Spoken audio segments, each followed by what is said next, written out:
Amanda, the Cayman Islands Cancer Registry, something that we, of course, needed for many more years before it was actually started. What kind of data has the registry been able to collect that shows what cancer is like in the Cayman Islands? We collect two types of data. There's demographic information and there's tumor information. And all of the data that we collect is based on guidelines that are set forth by the World Health Organization. So it's really just the basics. It's your date of birth, gender, your diagnosis. The form that we use is just 1 page long, so it's quick, it's easy to register, and we're just getting the basic information that we need to figure out things like what kinds of cancer are most commonly diagnosed here. Everybody always wants to know, do we have more cancer here than other places? A lot of people seem to think so. But with the information, it's helpful to health officials, researchers, anybody involved in cancer management can benefit from this information, so we can do more in terms of prevention and treatment. Is it easy to collect the data? Has it become easier? What can members of the public, family, friends, whomever that may be impacted by any type of cancer in Cayman, how can they help? Data collection is challenging, but it has gotten easier.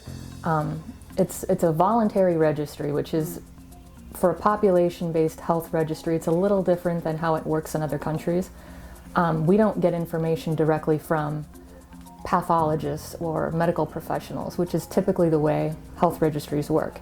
Instead, we rely on volunteers. So it is challenging to reach out to members of the public and encourage them to take a few minutes and join the registry. But over the years, it's gotten easier. And I think it's because more people are aware that there is a registry, and they understand what it's about, and they know that it's confidential. So we have seen registration rates increase, but it is a challenge, yeah. Yeah. So what are the numbers looking like? What kind of numbers are we seeing in Cayman, and is there one type of cancer that's more prevalent than others? At the moment, we have almost 500 registrants.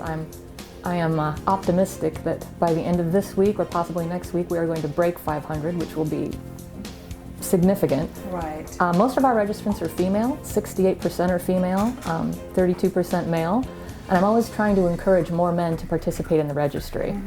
But at the moment, with the data that we have, in the male population, prostate cancer has been the most commonly reported, followed by cancers of the blood and lung cancer.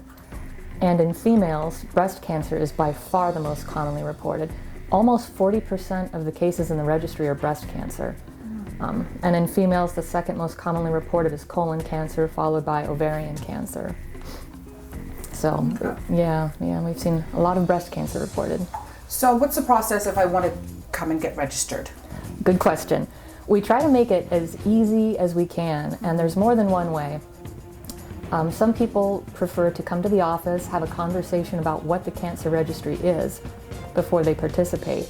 So that's one option. They can come and see me. I'm over at Smith Road Center on the 2nd floor, and we can fill out the form together. Other folks have a pretty clear idea of what this is. They already know they want to do it, so they can download forms either from the HSA's website, the Cancer Society's website, or the Breast Cancer Foundation's website. Simply download the form, fill it out, and email it back in.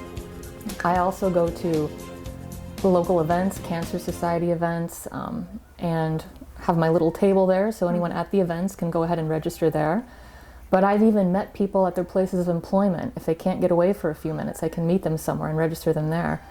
So it's really whatever's most convenient for the patient. Okay. Some people may say, why is it important for me to get registered? You know, I'm a private person. Yes, I understand it's confidential, but why is it important? Why is it important for people to register? Because right now, and things may change, but right now there's very little data about cancer trends in the Cayman Islands. So when people choose not to register, or they don't know that that's an option, we don't know what's going on in our population in terms of cancer trends. We don't know what we need to do in terms of prevention. Think, for example, if you wanted to build a treatment facility, but you have no clue as to how many patients you might see every year or what kind of treatment they might need, because we don't know what kind of cancers are the most common. So it provides a foundation of information, just the basics that we need to know to even get started when we start thinking about cancer prevention and management. Now, do you work closely with the Cancer Society? Very much so. And if so, what levels of work do you do? What kind of collaboration? Well, when the registry first started, it was a collaborative effort between the HSA and the Cancer Society. It was, jointly funded and developed. But we still remain very close. I would call the Cancer Society probably our lead partner agency. They send us a lot of registrants. They help promote the registry. Through their events, I can do outreach to the community. So the Cancer Society has been an integral part of the whole process. Anything else you want to add?